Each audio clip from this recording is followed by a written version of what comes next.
nakachamba din tayo ng mangga agad. So pagdating natin, yan agad ang binungad sa atin. Yan, manggang ano to, Tagalog. Tawagin, ito Indian Mingo. So may hinog, may hilaw. So yan ay, kapares ito, bagoong na. Masarap yan, matiba lang. Yan. So yan. What's up mga guys? Magandang hapon po sa lahat. Tayo po ngayon lalabas muna sa bahay. Dahil sobrang init. So medyo langanin po tayo sa ngayon sa planta. Dahil po nasira po yung pump ng planta. Kaya di po tayo nakapag-deliver po ng tubais. So tayo po ay papasyal muna doon sa ating kumpare, Paring Nardo, sa Barangay Partida. Dito lang din sa bayan ng Norsagaray. So kami po pumasal doon, baka maka-celebrate tayo ng Indian Mingo. Kami po aalis muna. At sama si Mrs. Tara at samahan nyo kami sa aming pamamasyal sa Barangay Partida, Norsagaray, Bulacan.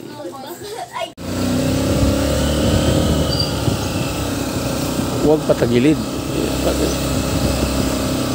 Maganda ang gulo ng video.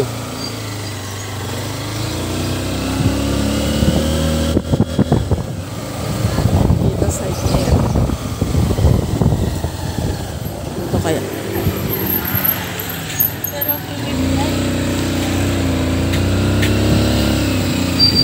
Dito pa rin.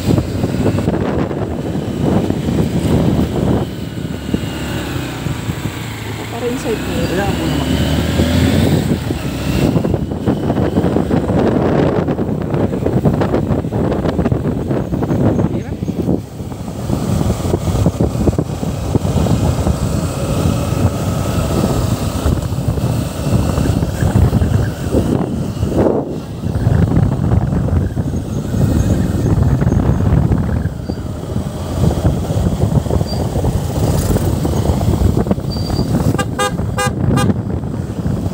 Ayan, bukas na oh. Bilisanan tayo pala dyan, oh. Bukas na. Ano? 11 ba kayo? Oo. Mamaya balik natin.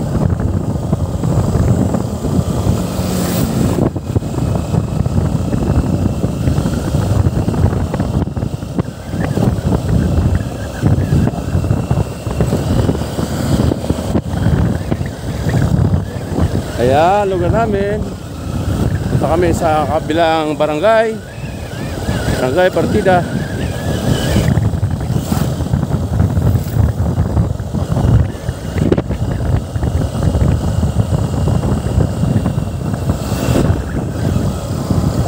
Yan, tayo ay kakanan dito sa tinatawag na San Jose Norsagaray Road. Ayan.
Sa ating destination kay Paring Nardo dito lang sa Barangay Partida. So tayo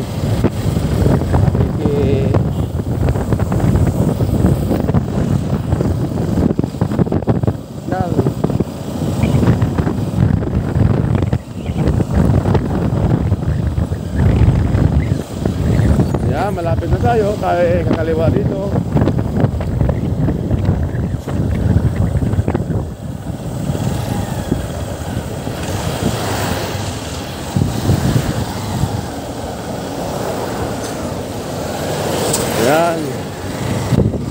rito. Dito tayo sa bahay ni Paring Nardo. Wala tayong magawa sa bahay dahil wala na pong makuha ang hilo sa planta. Dinadaanan na tayo sa pasyal kahit galit na yung mga customer natin. Ilang araw na rin tayo hindi nakapag-supply ng tube ice. Kaya po todo paliwanag po tayo sa ating customer.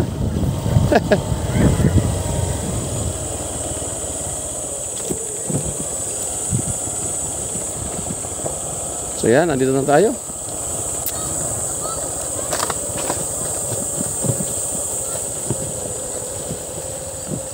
Medyo umulan pala dito. Ayan, nabasa. Putik na. So ayan, nandito na tayo. Ilang Paring Nardo. Oh, may luto-luto pala dito. May kunting handaan.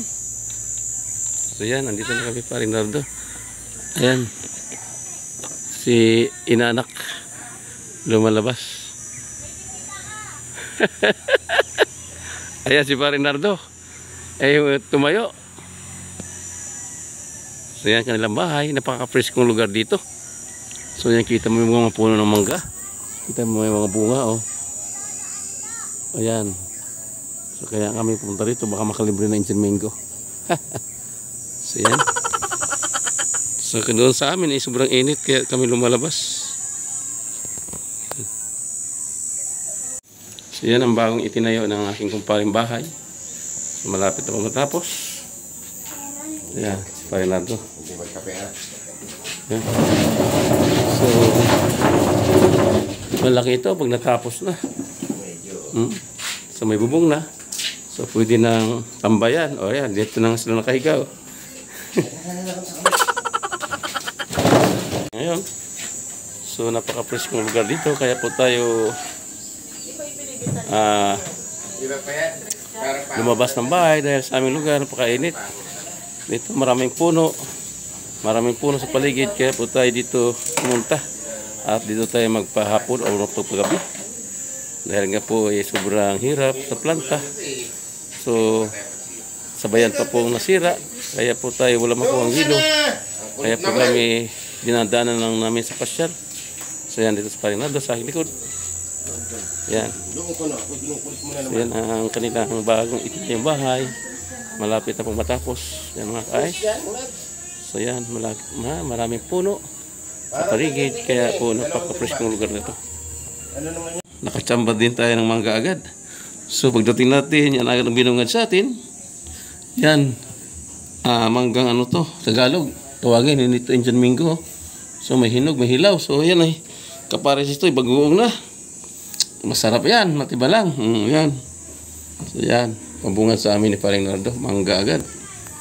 Bagong pitas. So yan. Yan, may bugoong. So sambilis. Ayan, binalatan agad ni Mrs. yung mangga. Yan ang aming pabungad dito. Di nga kami nagkamali. Baka may mangga. Ayan, may kasama pang piniritong tilapia. So yan mga guys. Yan ang mangga with bagoong na oh. Go, go, go, go, go, go, go, go, go, go, go, go, go, yeah, go, go, go. Hustle hard, hustle every single day.